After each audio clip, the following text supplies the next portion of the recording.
네, 안녕하십니까. 저 에베소서를 살펴보고 있습니다. 오늘은 에베소서 5장을 생각해 보겠습니다. 에베소서 5장은 에베소서 4장과 같이 예수님을 믿는 그리스도인들은 어떻게 살아야 하는지에 대해서 말씀하고 있는데, 에베소서 5장 1절에 보니까 이렇게 되어 있습니다. 그러므로 사랑을 입은 자녀같이 너희는 하나님을 본받는 자가 되고, 하나님을 본받으라, 그렇게 말씀합니다. 세상 사람들에게 하나님을 본받으라 그렇게 말씀하면 아마 굉장히 놀랄 거예요. 그러나 에베소 교인들에게 하나님을 본받으라 그렇게 말씀합니다. 어떤 분들은 예수님 믿고 구원을 받으면 그것으로 끝이라고 생각을 하죠. 이제 구원 받았으니까 됐다 그렇게 생각을 하는데 끝이 아닙니다. 예수님을 본받아야 돼요. 구원으로 끝이 아니고 예수님을 본받아야 됩니다. 예수님을 본받는다고 하는 그 의미를 다르게 표현하면 예수님을 닮아간다. 예수님을 닮아가는 거죠. 품성이 닮아가고 마음이 닮아가고, 크리스찬이 된다고 하는 게 교회를 나오는 것이 아닙니다. 예수님을 닮아가는 거예요. 그것을 우리가 신학적으로 성화 그렇게 부르는데, 예수님을 믿는 것도 축복이지만 그러나 예수님을 닮아가는 것도 축복입니다. 에베소서 5장 2절 말씀해 보니까 그리스도께서 너희를 사랑하신 것 같이 너희도 사랑 가운데서 행하라. 그는 우리를 위하여 자신을 버리사 향기로운 제물과 생축으로 하나님께 드리셨느니라. 그리스도께서 너희를 사랑하신 것 같이. 사랑하는 여러분, 예수님이 우리를 어떻게 사랑하셨습니까? 지금 말씀에 그리스도께서 너희를 사랑하신 것 같이 그렇게 말씀하셨는데, 예수님이 우리를 어떻게 사랑하셨습니까? 자신을 십자가에 못 박아 죽일 만큼 우리를 사랑하셨어요. 그런데 우리 성도님들은 사랑 가운데서 행하고 계십니까? 제가 그 에베소서 5장 2절 복음 성경 주석에 보니까 예수님이 우리를 사랑하신 이유가 예수님을 바라보도록 하기 위함이고, 구속의 계획을 깨닫게 하기 위함이고, 그리스도와 같이 되고 싶은 마음을 갖도록 하기 위해서라고 그렇게 말씀하고 있는데, 우리 성도님들은 사랑 가운데서 행하고 계십니까? 연세가 많으신 노인에게 물어보았습니다. 지금까지 인생을 이렇게 쭉 사셨는데 혹시 후회되신 것은 없습니까? 그런데 그 연세가 많으신 노인께서 대답하기를 사랑하지 못한 것이 후회됩니다. 가족을 좀 더 사랑했어야 하는데, 내가 알고 있는 사람들을 좀 더 사랑하고 살았어야 하는데 사랑하지 못한 것이 후회가 됩니다. 제가 이렇게 그 말씀 묵상하면서 돈을 많이 못 벌어서 후회된다고 하지 않았고요. 맛있는 거 많이 못 먹어서 후회된다 그렇게 말씀하지 않았고, 좋은 것 여행 못 가서 후회된다 그렇게 말씀하지 않았고, 사랑하지 못한 것이 후회가 된다고. 제가 제 인생을 이렇게 돌아보니까 저도 후회가 돼요. 사랑하지 못한 것이 후회가 돼요. 자녀들에게도 감정적으로 했던 것이 후회가 되고, 제 아내에게도 사랑하지 못한 것이 후회가 돼요. 한 번 사는 인생이기에 다들 서투른 것 같아요. 그리고 시행착오를 많이 겪습니다. 지난 날을 돌아보면 아쉬움이 많이 남아요. 좀 더 부드럽게, 좀 더 사랑으로 대할 걸 그렇지 못했다는 생각이 들어요. 그렇다고 다시 인생을 살 수도 없고, 남은 생이라도 좀 사랑하면서 살아야 되겠다고 하는 마음을 가져봅니다. 사랑이 마음대로 되는 건 아니죠. 성경에서는 하나님의 사랑이 우리 마음에 부어지면 사랑이 된다, 그렇게 말씀합니다. 에베소서 5장 8절과 9절 말씀을 다 같이 한번 읽어보겠습니다. 8절하고 9절이요. 너희가 전에는 어둠이더니 이제는 주 안에서 빛이라. 빛의 자녀들처럼 행하라. 빛의 열매는 모든 착함과 의로움과 진실함에 있느니라. 전에는 나옵니다. 그리고 이제는, 전에와 이제가 이렇게 대조되어 있죠. 전에는 어두움이었다.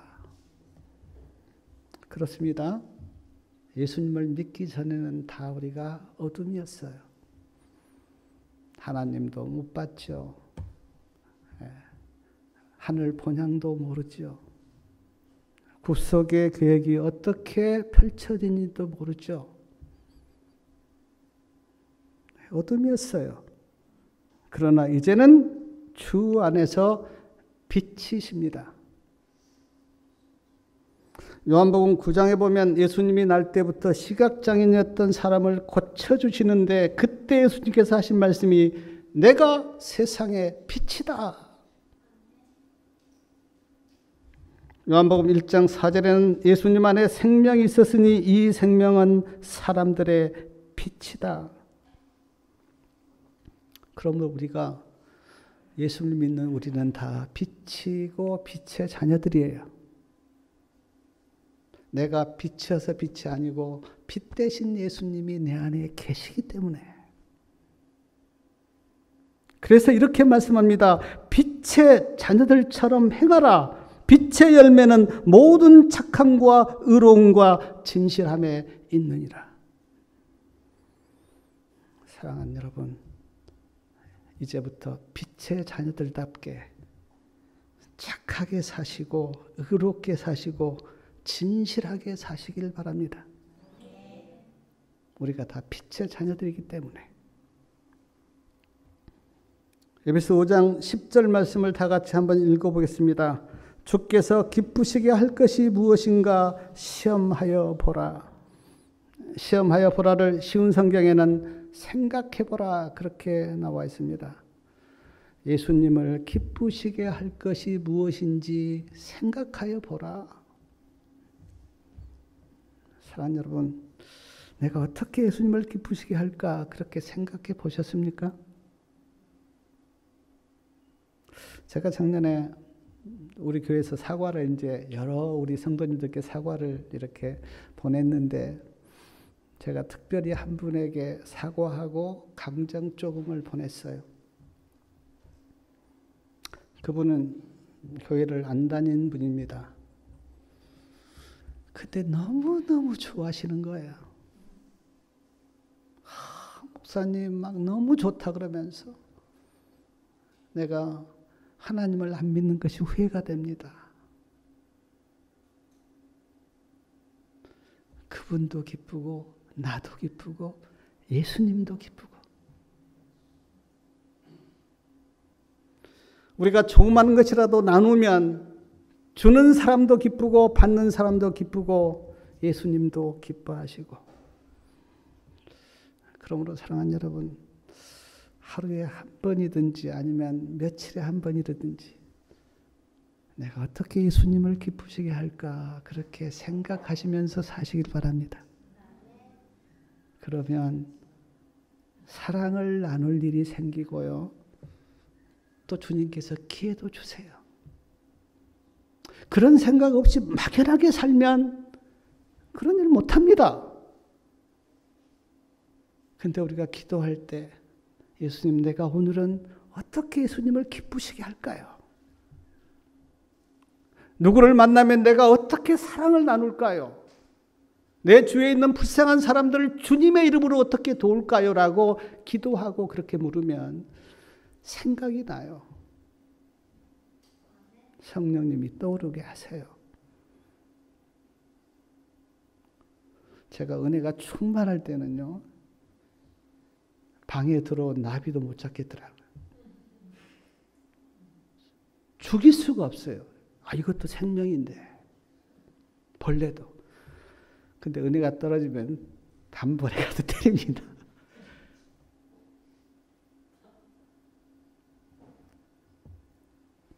하루에 한 번이라도 내가 어떻게 예수님을 기쁘시게 할까? 아니면 며칠에 한 번이라도 내가 어떻게 좀 좋은 일을 해서 예수님을 기쁘시게 할까? 그렇게 좀 생각하시면서 사시면 우리의 삶이 좀 달라지지 않을까요? 에베소 5장 17절 말씀 우리 같이 한번 읽겠습니다. 17절이요.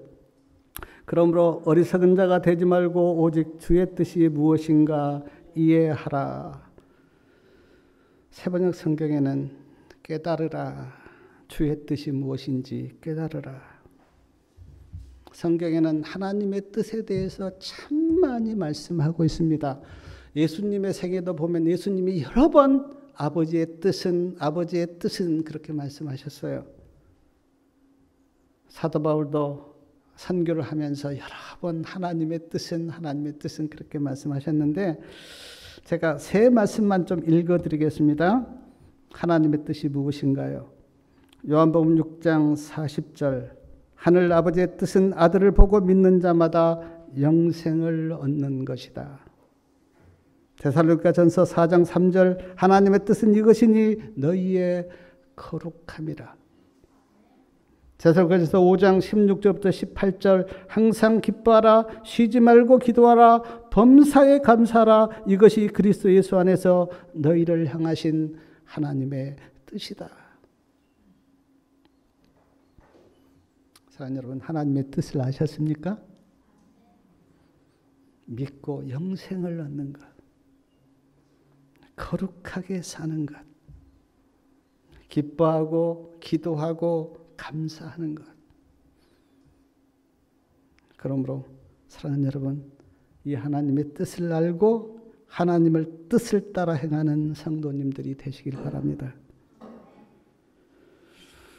에베소서 5장 15절과 16절 말씀을 제가 읽어드리면 그런즉 너희가 어떻게 행할 것을 자세히 주의하여 지혜 없는 자 같이 말고 오직 지혜 있는 자 같이 하여 세월을 아끼라 때가 악하니라. 세월을 아끼라 그렇게 말씀하셨는데 쉬운 성경에는 기회를 붙잡으라.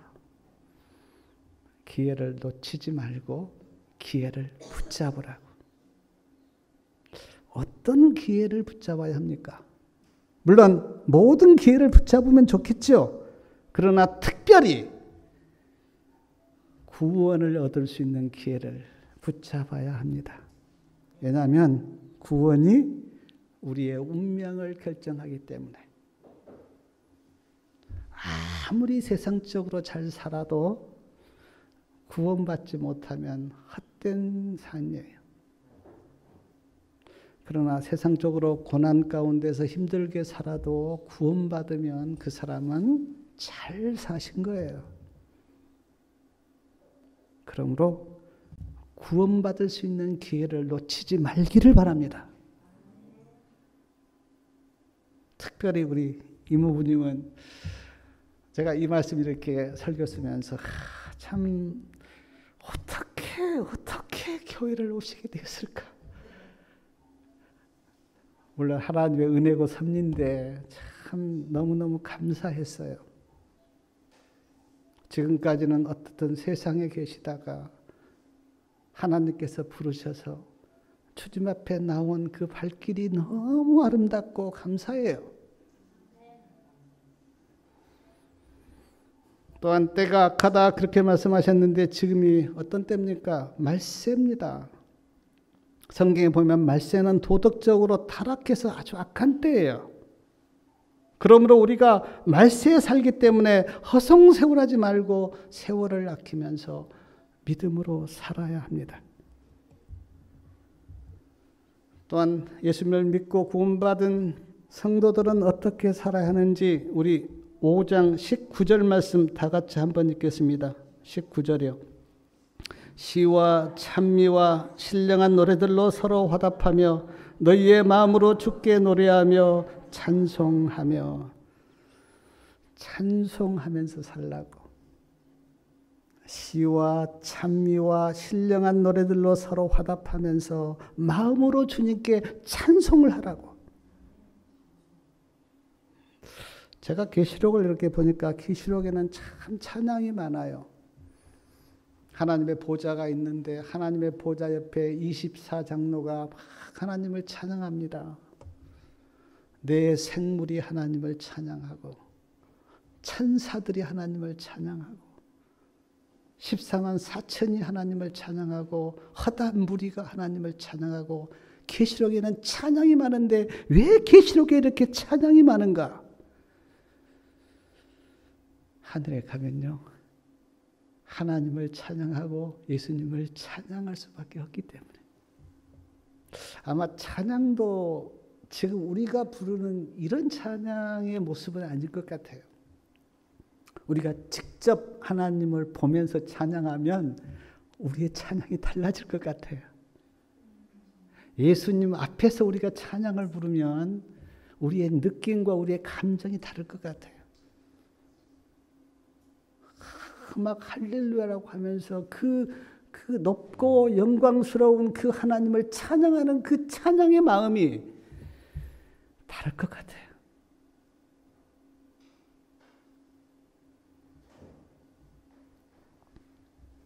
사도행전 16장에 보면 바울과 실라가 예수님을 이렇게 전하다가 붙잡혀서 빌립배 감옥에 들어가죠.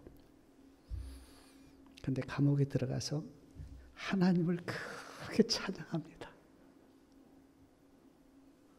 그 찬양하는 그 소리를 빌립보 감옥에 있는 죄수들이 들어요. 사랑하는 여러분, 한번 생각해 보십시오. 감옥에 들어가서 찬양하는 소리를 듣고 죄수들이 어떤 생각을 했을까요? 아니, 어떻게 감옥에 들어와서 노래를 부르지? 막 우리는 원망해 죽겠는데 어떻게 감옥에서 노래를 부르지? 저 사람들은 우리와 다르네. 감옥에서 찬양하는 것을 보면서 어떤 생각을 했을까요? 하나님을 믿으면 감옥에서 들어와도 찬양이 나오는구나. 예수를 믿고 구원받으면 저렇게 기쁘구나. 그러므로 사랑하는 여러분, 우리가 정말 예수님 믿고 구원받았다면 어떤 상황에서도 찬양하시기 바랍니다. 구원받았으면.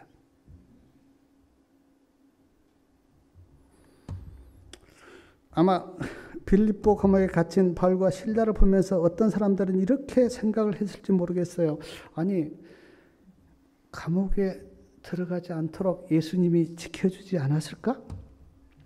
왜 예수님이 지켜주지 않았을까? 그러나 인간의 생각과 예수님의 생각은 다른데 바울과 실라가 감옥에 들어갔기 때문에 누가 구원을 받았습니까? 간수와 그 가족들이 구원을 받았어요. 그러므로 간수와 그 가족들을 구원하시려고 바울과 실라가 감옥에 들어가도록 예수님이 허락하신 것입니다. 제가 이름은 잘 기억이 안 나는데 미국의 그 젊은 선교사 두 분이 아프리카로 선교를 갔어요. 저는 뭐 아프리카를 가보지 않았기 때문에 잘 모르지만 거기에 이제 부족들이 많이 삽니다. 부족들은 자기의 어떤 그 부족 세계를 지키기 위해서 외부에서 사람이 오면 굉장히 긴장하고 막 그러잖아요. 죽이기도 하고. 근데 젊은 선교사 두 분이 아프리카 선교를 가서 얼마 되지 않아서 순교했어요. 이걸 두고 미국에서 신문들이 굉장히 많이 떠들었습니다. 젊은 사람이 선교 가서 며칠 못 가서 죽은 그것은 낭비다. 젊음을 낭비하는 거고 인생을 낭비하는 거다라고 미국 신문들이 막 떠들었어요. 그런 헛된 낭비를 하지 말라. 그런데 그 후에 선교를 갔다가 죽은 부인들이 거기에 다시 갔습니다. 그 부족 법에는 여자들은 죽이지 않는데요. 여자들은 이제 위험함이 잘 없잖아요. 그러니까 죽이지 않고 이제 살려주었습니다. 그리고 거기에서 살았어요. 근데 나중에 이 두 부인이 선교사로 왔다가 죽은 사람의 부인이라는 것을 추장히 알고 마음에 감동이 된 거예요. 아니 어떻게 신랑이 와서 죽은 이곳에 부인이 다시 올 수 있단 말인가. 이 사랑은 놀랍다고 감동이 되어서 그 부족 전체가 예수님을 믿었다는 거예요. 사랑하는 여러분, 하나님은 어떻게 일하실지 우리는 모릅니다. 한 가지 아는 것이 있는데 그것은 하나님이 하시는 일에는 낭비가 없다는 거예요. 결코 낭비가 없습니다. 인간이 볼 때는 낭비처럼 보여도 때가 되면 반드시 결과가 나와요. 그러므로 우리는 하나님이 하시는 일에 대해서 잠잠해야 돼요. 왜 하나님 그렇게 하십니까? 뭐 이렇게 하시지 왜 그럽니까? 그렇게 말할 수 없어요. 우리는 시와 찬미와 신령한 노래들로 찬양을 부를 뿐 아니라 20절 말씀해 보니까요. 범사에 우리 주 예수 그리스도의 이름으로 항상 아버지 하나님께 뭐하며? 감사하라고 말씀합니다. 찬양하고 감사하고 무엇을 많이 가져서 감사하는 게 아니라 나를 사랑하시고 구원하신 하나님께 감사하는 것.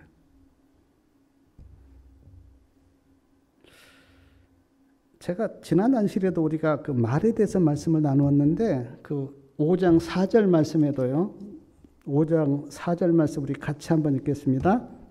누추함과 어리석은 말이나 희롱의 말이 마땅치 아니하니 돌이켜 감사하는 말을 하라. 감사하는 말을 하라. 제가 전에 들었던 이야기인데 그 2차 대전 때 어떤 이제 포로로 잡힌 사람이요. 너무 마음이 불안해서 병이 들었어요. 어떤 약으로도 낫지를 않는 겁니다. 병원에 갔는데 의사가 하나의 처방을 내렸어요. 하루에 50번씩 감사한다고 이야기를 해보라고. 근데 그렇게 하고 정말 나았어요. 사랑하는 여러분, 행복하기를 원하십니까? 감사해 보세요.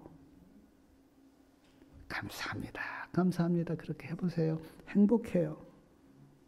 많은 것을 가지고도 불평하면 불행하고 적은 것을 가지고도 감사하면 행복해요. 그러므로 행복은 외적인 조건이 아닙니다. 마음의 상태예요. 어떤 마음을 가지고 있느냐에 따라 행복하기도 하고 불행하기도 해요. 어떤 사람이 늘 이렇게 막 불만한 사람들 보면 감사가 없잖아요. 근데 별 가진 것 없는데도 늘 감사한 사람 보면 얼굴도 환하고 행복하잖아요. 한번 노트에다 써보세요. 하나님이 나에게 어떻게 축복하시고 주셨는가 한번 감사 노트를 써보시라고. 처음에는 생각이 안 날지 모르는데 곰곰이 생각해 보면 아마 수십 가지는 될 거예요. 하나님 감사합니다. 내가 이렇게 이 세상에 살고 있는 것 감사합니다. 에베소서 5장 32절에는 이 비밀이 크도다 내가 그리스도와 교회에 대해서 말하노라 하면서 교회가 예수님께 순종하듯이 아내는 남편에게 순종하라고 말씀합니다. 예수님이 교회를 사랑하듯이 남편은 아내를 사랑하라고 말씀합니다. 예수님과 교회가 하나 된 것처럼 남편과 아내가 하나 되라고 말씀합니다. 하나님은 특별히 교회를 사랑하세요. 아주 교회에 대한 하나님의 관심이 많습니다. 그래서 에베소서 5장 26절과 27절에 보면 교회에 대해서 이렇게 말씀합니다. 이는 곧 물로 씻어 말씀으로 깨끗하게 하사 거룩하게 하시고 자기 앞에 영광스러운 교회로 세우사 티나 주름 잡힌 것이나 이런 것들이 없이 거룩하고 흠이 없게 하려 하심이라. 하나님의 관심은 교회에 있어요. 우리가 다 교회잖아요. 그래서 교회를 깨끗하고 거룩하고 영광스럽게 그렇게 하나님께서 축복하시고 그렇게 만드신다고 약속하셨어요. 하나님의 성도들이 모여있는 교회, 그보다 하나님이 더 관심을 갖고 있는 교회, 그곳은 없어요. 낮은 대로 임하소서라는 책을 쓰신 안요한 목사님, 제가 책을 읽어보지는 못했습니다. 그냥 들은 이야기예요. 근데 이분이 33살 때요. 33살 때 갑자기 실명을 해서 시각장애인이 된 겁니다. 33살, 얼마나 젊은 나이입니까? 갑자기 앞을 보지 못한 시각장애인이 되었는데 얼마나 인생이 절망적이겠어요. 그래서 막 살고 싶지 않아서 막 굶어도 보고 굶어서 죽으려고 머리를 기둥에 박기도 하고 칼로 자기 몸을 자해하기도 해봤는데 죽어지지가 않는 겁니다. 함부로 못 죽습니다. 그런데 어느 날 제가 정확한지는 모르겠는데 꿈에요. 성경 320페이지를 읽어보라는 꿈을 꾼 거예요. 근데 눈이 안 보이니까 성경을 읽을 수가 없잖아요. 분명히 그 꿈속에 성경 320페이지를 읽어보라는 꿈을 꿨는데 눈이 안 보이니까 읽을 수가 없잖아요. 그래서 집을 나가서 지나가는 행위를 붙잡고 나에게 성경 320페이지 좀 읽어달라고 그렇게 부탁을 했대요. 제 성경에 찾아보니까 320페이지가 여호수아 1장이 아니던데 그때 아마 가지고 있었던 그 성경은 320페이지가 여호수아 1장이었던 것 같습니다. 지나가는 행인이 하도 딱 가니까 320페이지를 읽어줬어요. 근데 여호수아 1장 5절과 6절에 이런 말씀이 있습니다. 내가 너와 함께 있을 거다. 내가 너를 떠나지 아니하며 버리지 아니하리니 마음을 강하게 하고 담대히 하라. 이 말씀을 지나가는 행인으로부터 들으면서 안요한 목사님의 마음에 격한 감동과 함께 눈물을 흘리면서 하나님이 이렇게 나와 함께 계시고 나를 떠나지 아니하고 버리지 않았다니 괜찮습니다. 내가 실명이 돼도 괜찮고 어떤 일을 해도 괜찮습니다라고 용기를 얻고 다시 시작하여 목사가 되었다는 거예요. 그리고 지금은 참빛 선교회를 이렇게 만들어서 시각장애인들을 돕고 계신다고 그런 이야기를 들은 적이 있습니다. 마태복음 7장에 보면 두 집이 나와요. 바위 위에 지은 집과 모래 위에 지은 집. 밑에는 바위고 모래인데 겉모양은 두 집이 거의 비슷해요. 사람들이 볼 때는 모르죠. 근데 비가 오고 창수가 나니까 모래 위에 지은 집은 무너져 버렸고 바위 위에 지은 집은 무너지지 않았습니다. 사랑하는 여러분, 겉으로 보면 예수님을 믿는 사람이나 믿지 않는 사람이나 차이가 있습니까? 예수 믿으면 막 젊어집니까? 예수 믿으면 어디 막 빛이 납니까? 차이가 없죠. 그래서 세상 사람들은 모르죠. 그러나 심판대 앞에서는 다를 겁니다. 예수님을 믿는 자는 무너지지 않아요. 근데 예수님을 안 믿는 자는 심판대 앞에서 무너집니다. 예수님이 다시 오실 때 예수님을 믿는 자는 주님과 함께 하늘 본향에 갈 겁니다. 근데 안 믿는 자는 다 죽임을 당해요. 우리가 볼 때는 믿는 자나 안 믿는 자 똑같이 보이지만 그러나 분명히 다를 날이 있을 거예요. 그러므로 사랑하는 여러분, 내 인생의 집을 모래 위에 짓지 말고 반석 대신 예수님 위에 짓기를 바랍니다. 그러면 무너지지 않아요. 모래 위에 지은 사람은 어느 날 다 무너질 겁니다. 예수님 위에, 반석 대신 예수님 위에, 말씀 위에, 하나님의 은혜 위에 내 인생의 집을 저가셔야 돼요. 그러면 무너지지 않아요. 말씀을 마치면서 다시 한번 호소합니다. 예수님을 믿고 구원받은 자는 예수님을 본받아야 하고 사랑 가운데서 행하여야 하고 빛의 자녀들처럼 착하고 의롭고 진실하게 살아야 하고 주의 뜻이 무엇인지 깨달아야 하고 어떻게 하면 예수님을 기쁘시게 할까 생각하면서 사셔야 되고 찬송하고 감사하면서 살아야 합니다. 우리의 힘으로는 안 되지만 주님께서 도우시고 은혜 베푸시면 이렇게 살 수 있다고 말씀하셨어요. 문제는 예수님을 붙드는 거예요. 예수님의 은혜 안에 있는 거예요. 주님의 도우심을 받는 거예요.